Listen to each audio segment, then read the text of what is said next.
Uwi pagkakanta ka ba nasuan mo katatalo nang bau sebut sungkulo ujo pagkakanta bante banjuno kata nang kadang lagi uwi ka banong ka MDC hostel kabaya bati number di ujo itu kamera di bulsin ketika MDC hostel tentang condition ka aba ibukat lagi i-grill di konsumsi tuan tentang kejulong di ilera tentang kadang di Jabo kadang di Isma kadang di Bombay kemudian nanti di dulu di anti social elements lagi di jinja di susi di bejuja kata kaya kamu yang ke MDC Hostel tentang kadang akan jauh jadi hak kibalan-balan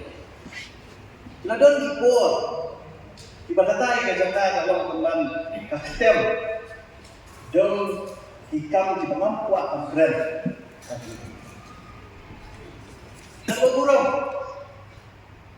dan diberi pemimpin mereka baginya peluang yang kita kajaka kung kaktem syongkai kaktem balik kamu mamsu tenang Bapak ya kejulong kejuling kemudian. Batenteng di bahasa itu, family jadi si bahasa itu tenteng di nomor stop. Tenteng di ayam komplain bah. Oh tenteng kadang di halaan dia, kadang di tempat dia, kadang di jam session, kadang di party itu.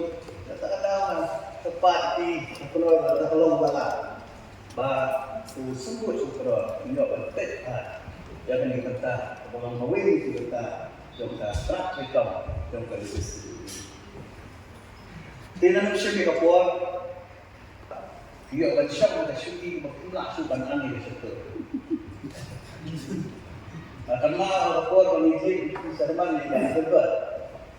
Yang ayo macam ada syuting kemana? Labu yang ada kalau kau labu yang ada kemana kau lebih. Mau diberi keren. Kita yang badai keren, kuat keren, long excited keren. Dalam workshop itu ya suci itu bah, maksudnya keren kan. Spek itu kayak bah, ya keren di house. Dan rey, angin kan lompat di dalam toilet kita, penuh. Ini apa bah, tidak menyerap ini, kebun kita, maksudnya.